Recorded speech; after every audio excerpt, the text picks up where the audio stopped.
Social media की ताकत का वास्तविक अंदाजा अगर हमें लगाना हो, तो दुनिया के तमाम देशों में होने वाले अराजक हिंसक आंदोलन के माध्यम से सत्ता बदल देने वाली घटनाओं से लगाया जा सकता है।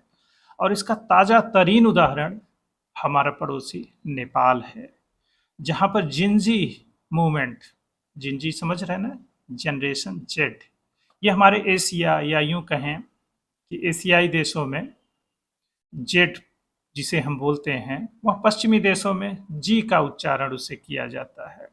जो जनरेशन जेड को वो जनरेशन जी बोलते हैं। तो आप समझ गए होंगे। और इसमें वह नवयुवक शामिल हैं जो सोशल मीडिया प्लेटफॉर्म पे ज़्यादा से ज़्यादा समय बिताते हैं, या यूं कहें उनकी उम्र 18 से 25 या और थोड़ा बढ़ा लीजिए 18 से 30 के बीच है। स्कूल, कॉलेज और यूनिवर्सिटी के वह छात्र हैं, जिन्हें अपना भविष्य अंधकार में दिखाई दे रहा है, क्योंकि सत्ता शीर्ष पर बैठे लोग और उनके घर वाले जिस तरह से समाज में प्रदर्शन करते हैं, वह उनके भ्रष्ट होने की साक्षात सबूत देते रहते हैं। वो भी और उनके घर वाले भी सोशल मीडिया पर मौजूद हैं, और वह अपने पावर का प्रदर्शन कैसे करते हैं। हमारे देश में भी तमाम नेताओं, उद्योगपतियों, ब्यूरोक्रेट्स को आप देखिए, तो अपनी गाड़ी, शान शौकत को कैसे दिखाते रहते हैं।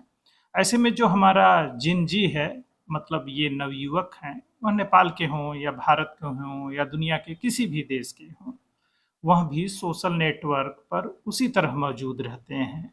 और हमारे इन जो रसूखदार लोगों को अक्सर ऐसे ही देखते रहते हैं, मतलब उनके पावर और पैसे का शो ऑफ देखते रहते हैं। और उसका हासिल होने का कारण जो सीधे सीधे समझ में आता है, वह करप्शन ही होता है। इसमें आप थोड़ा गौर करिए, तो नेपो किट, नेपो बेबीज, इस तरह की भी बातें आ रही हैं कि किसी नेता का बेटा है, किसी अफसर का बेटा है, किसी उद्योगपति का बेटा है, तो वह क्योंकि किसी पावर वाले आदमी की संतान है, इस आधार पर वह जीवन में आगे बढ़ रहा है।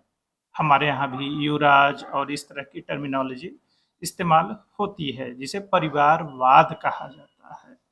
तो नेपो किड और नेपो बेबीज इसी से आए हुए सिद्धांत हैं, बातें हैं। तो जो सोशल मीडिया आजकल है, वह हमारी अभिव्यक्ति का एक सशक्त माध्यम है, जहाँ पर कोई भी अपनी बात बड़े ही प्रभावशाली ढंग से रख सकता है, बुरे ढंग से भी रख सकता है। और इसका काम मूलतः है लोगों का मनोरंजन करना होता है, पर कुछ शातिर, समझदार, बुद्धिमान लोग भी इस पर हैं, जो नवयुवकों को बड़ी आसानी से मैनिपुलेट करते हैं। और हमको कौन सी बातें सोचाई जा रही हैं और कौन सी हम खुद सोच रहे हैं, सोचाई जाने का मतलब समझ रहे हैं ना, कि हम खुद नहीं सोचते हैं। ये जो सोशल नेटवर्क की कंपनियां हैं और कुछ जो डीप स्टेट वाले हैं, वो हमारे अंदर कुछ चीज़ों को धीरे धीरे प्लान करते हैं। वो साल, 6 महीना, 2 साल, 5 साल का टाइम लेकर चलते हैं। उनकी प्लानिंग बहुत ही सिस्टमेटिक तरीके से होती है कि कौन से वीडियो लगातार चलाने हैं, किस पक्ष में माहौल बनाना है, किसको अच्छा बताना है, किसको बुरा बताना है। तो इसके लिए एक एनजीओ मॉडल भी है हमारे समाज में, जहाँ पर गरीब, लाचार, महिलाओं, बच्चों की मदद वाला जो है मुखौटा लगाकर एजेंडे को आगे बढ़ाया जाता है। इसमें पर्यावरण की चिंता, आप देखते ही होंगे ना, लगातार चलता रहता है। और एक छोटे छोटे आंदोलन करना, नुक्कड़ नाटक करना, एक इसका अपना एक मॉडल है। जैसे आप गरीबी की बात करेंगे, महिलाओं की बात करेंगे, बच्चों के अधिकार की बात करेंगे, तो दुनिया में भला इससे कौन असहमत हो सकता है। फिर धीरे धीरे धीरे धीरे वैचारिक रूप से आपको किसी और खास काम के लिए ये लोग तैयार करते हैं। इसमें तमाम मीडिया को चलाने वाले लोग हैं जो विचारों को बेचते हैं। ये नॉलेज इंडस्ट्री है, बहुत बड़ी है। और आपको लगेगा कि एक बेचारा, मासूम, निष्पक्ष आदमी आपको बातें कह रहा है और आप उससे बहुत प्रभावित होने लगेंगे कि यही एकदम निष्पक्ष और सच्ची बात कह रहा है। अब दिक्कत ये होती है कि आपकी जो उम्र है, उसमें आपने ठीक से पढ़ाई नहीं की है। आप अपना इतिहास, भूगोल, समाज दर्शन या जो रिलीजन को लेकर जो व्यू होता है, समझ होता है, उसका अध्ययन आपने ढंग से कुछ किया नहीं।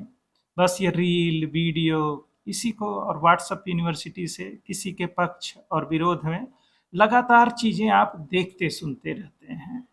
जबकि वास्तविकता यह है कि यह खास एजेंडा चलाने के लिए एक बाकायदा एक टूल किट होता है कि किस देश में किस समाज को कैसे प्रभावित करना होता है। और उसमें जो ये मीडिया मुगल होते हैं, जो मीडिया को मैनिपुलेट करते हैं, जो अच्छे अभिनेता होते हैं, अच्छे वक्ता होते हैं, ये लोग अपनी ताकत का इस्तेमाल आपके लिए कैसे करते हैं आपको पता भी नहीं चलता। आपकी जो जातीय बोध है, धार्मिक बोध है, मतलब आपकी जो चेतना है, जिसमें आपकी अधकचरी जानकारी इनके लिए बहुत लाभदायक होती है। आपको वो कभी भी किसी भी बात का पूरा सच नहीं बताते हैं। इसमें जो होता है, एक टर्म है हिंदी में कहा जाए तो अर्ध सत्य, अनुकूल सत्य, चयनित सत्य। इसका जो कॉकटेल इस्तेमाल किया जाता है वह बहुत कारगर होता है। इसमें कोई भी बात उनकी पूरी तरह से गलत नहीं होती है और वह सच भी नहीं होती है। वह पूरे सच का एक खास हिस्सा आपके लिए निकाल के ले आते हैं जो आपको सूट करता है। अब भारत में ही देखिए, मीडिया में जो समर्थक और विरोधी खेमा है किसका, ये आप खुद समझ जाइए। उसमें जो समर्थक हैं वो किस तरह का टूल किट इस्तेमाल करते हैं और जो विरोधी हैं वो किस तरह का टूल किट इस्तेमाल करते हैं। तो एक फिक्स एजेंडे पर उनको चीज़ों को ढूंढना होता है। जो समर्थक है वो समर्थन में चीज़ों को ढूंढता है, जो विरोधी है वो विरोध में चीज़ों को ढूंढता है। जैसे कोई घटना घटने और होने के पहले और बाद के आप जिसे भी फॉलो करते हैं उनको थोड़ा पढ़िए, उनके वीडियो देखिए, आपको अपने आप जवाब मिल जाएगा कि कैसे वो खुद विरोधाभासी हो जाते हैं और उनका मकसद क्या है। पिछले 10-15 सालों से वो कौन सी बात कह रहे हैं, क्या उसके इतर उन्होंने कोई बात कही, अगर नहीं कही तो किस तरह का एजेंडा आगे बढ़ाने में वो लगे हुए हैं। अब इतनी समझ में तो आपको इस्तेमाल करना ही पड़ेगा, क्योंकि आप टाइम खर्च कर रहे हो, डेटा खर्च कर रहे हो, पैसा खर्च कर रहे हो, तो थोड़ी सी बुद्धि का इस्तेमाल तो करिए। अच्छा, आपको जो उकसा रहा है, जो आगजनी कर रहा है और वो यह कह भी नहीं रहा कि मैं करवा रहा हूँ, करवा वही रहा है, लेकिन आपको पता भी नहीं चल रहा है कि हम किसी और के कहने से कर रहे हैं। आपको लग रहा है कि आप अधिकारों के लिए लड़ रहे हैं। कितनी अच्छी बात है। अधिकार तो चाहिए ही, सब समाज में अच्छा हो जाए। मेरा देश कैसा होगा, आपका देश कैसा होगा, मेरा समाज कैसा होगा, आपका समाज कैसा होगा, सोचकर देखिए यह किस पर निर्भर करता है। तो इसको बेहतर बनाने में हम और आप किस तरह का योगदान कर रहे हैं। चलिए, जहाँ भी जिस समाज और देश में अराजकता और हिंसा से जो कथित क्रांति और आंदोलन होते आए हैं, आखिर उससे हासिल क्या होता है? सत्ता परिवर्तन हो जाता है। फिर उस जो परिवर्तित सत्ता है उसके पास कौन सा रोड मैप होता है, उसके पास इंफ्रास्ट्रक्चर डेवलप करने के लिए जो धन चाहिए वह कहाँ से आएगा। भाई, आपको रेल, रोड और दूसरी कनेक्टिविटी जो चाहिए, सोचिए जिस सोशल मीडिया पर हम लोग समय बर्बाद करते रहते हैं और समय बिताने का एक मात्र और अच्छा माध्यम बन चुका है, वह कनेक्टिविटी मतलब इंटरनेट की कनेक्टिविटी आपको कौन देता है। इस अराजकता और हिंसा के बीच कितने समय तक और कब तक इस कनेक्टिविटी को बरकरार रखा जा सकता है। सोचिए, आप हर जगह आगजनी कर रहे हैं, तोड़-फोड़ कर रहे हैं, आप अपनी संसद जला रहे हैं, दूसरी संसाधनों के जो केंद्र हैं उनको जला रहे हैं, तो यहाँ आप किसकी संपत्ति नष्ट कर रहे हैं। सत्ता परिवर्तन करना है, लोकतंत्र है, चुनाव होते हैं, आप भी राजनीतिक दल बनाइए और सत्ता से बाहर कर दीजिए। 2-4 साल का धैर्य रखा जा सकता है, राष्ट्र निर्माण में 2-4 साल, 5 साल कोई भी लंबा समय नहीं होता है। देश को बनाने में वक्त लगता है। अभी एक आदमी बदल जाएगा, फिर दूसरा आ जाएगा। सोशल नेटवर्क और सिनेमा में हमारे तमाम हीरो दिखाई देते हैं जो बड़े बड़े काम करते रहते हैं, लेकिन जो हकीकत की दुनिया है वह उससे बहुत अलग है। सिर्फ भाषणबाजी से तो काम नहीं हो सकता है। हम इंटरनेट के माध्यम से विकसित देशों के तमाम वीडियो फुटेज और बड़ी बड़ी बातें आसानी से देख और सुन सकते हैं। शानदार फोटो वीडियो भी दिखाई पड़ते हैं, पर उस समाज, उस देश, उस स्थिति को बनाने में वह समाज खुद को कैसे खपाता है या कैसे खपा कर बनाया है, आज जापान जापान कैसे बना है, इसे भी तो हमें और आपको जानना चाहिए। मान लीजिए हमारे देश में भ्रष्टाचार है, अराजकता है, कोई ढंग से काम नहीं कर रहा है, इसके लिए कौन जिम्मेदार है? थोड़ा सा अकल लगाइए। ये जो पुलिस प्रशासन राजनीति में लोग हैं, ये कौन से लोग हैं? क्या आसमान से टपके हैं या आयात किए गए हैं? यह हमारे आपके परिवार के ही लोग हैं। अपने पड़ोस में देखिए, कौन है पॉलिटिशियन, कौन है पुलिस वाला? प्रशासन की जो निम्नतम इकाई पर भ्रष्ट आदमी है वह कौन है? उच्चतम को तो छोड़ दीजिए, सिपाही कौन बनता है, डॉक्टर कौन बनता है, इंजीनियर कौन बनता है?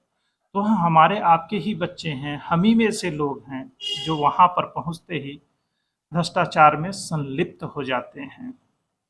अगर देश और समाज को बेहतर बनाना है तो हमें खुद को बेहतर बनाना होगा, थोड़ा सा धैर्य रखना होगा, भ्रष्ट और बेईमान लोगों को सत्ता में आने से रोकना होगा। इसके लिए अराजकता और हिंसा से कोई समाधान नहीं निकल सकता है। सोचिए, सत्ता बदल गई, अब सत्ता में कौन आएगा? पुलिस प्रशासन सेना में कौन लोग रहेंगे? क्या एक दिन में आप सब कुछ बदल सकते हैं? आपकी जो बैंकिंग व्यवस्था है वह कैसे चलेगी? ये सैलरी आपको कौन देगा? आपका जो ये कनेक्टिविटी वाला है कौन सा विभाग संभालता है? आप तो सब कुछ आग लगा दोगे, जला दोगे, तो चलाएगा कौन? फिर आप जब सत्ता में आ जाएंगे तो आपकी करेंसी कहाँ छपेगी? इसका भी तो तरीका बताइए कि सिर्फ आए, आग लगा दिए और काम हो गया। हाँ, ये जो 18 से 30 की उम्र होती, बल्कि 25 की ही, इसमें ऊर्जा बहुत होता है। आप किसी भी देश और समाज के हों, पर इस ऊर्जा का सही इस्तेमाल बहुत जरूरी होता है और यह जिम्मेदारी इन्हीं लोगों की है। अब आपके पास सूचना का अपार साधन है, उसको सही ढंग से इस्तेमाल करिए। जाने अनजाने में आपका लोग शिकार कर रहे हैं, इससे बचने की आवश्यकता है। निश्चित रूप से हमें एक भ्रष्टाचार मुक्त और एक सर्वश्रेष्ठ प्रशासन चाहिए, तो इसकी जिम्मेदारी भी हमें ही तय करनी है। तो आइए कर्तव्य बोध को समझें और अपने समाज को बेहतर बनाएं। आप चाहे जिस देश के नागरिक हों, उस देश की अच्छाई और बुराई के लिए आप और हम ही जिम्मेदार हैं, कोई और जिम्मेदार नहीं है। जब आप जाति, धर्म और किसी और आधार पर गलत लोगों को सत्ता में चुन लेते हैं, तो उसका खामियाजा आपको ही भुगतना पड़ता है।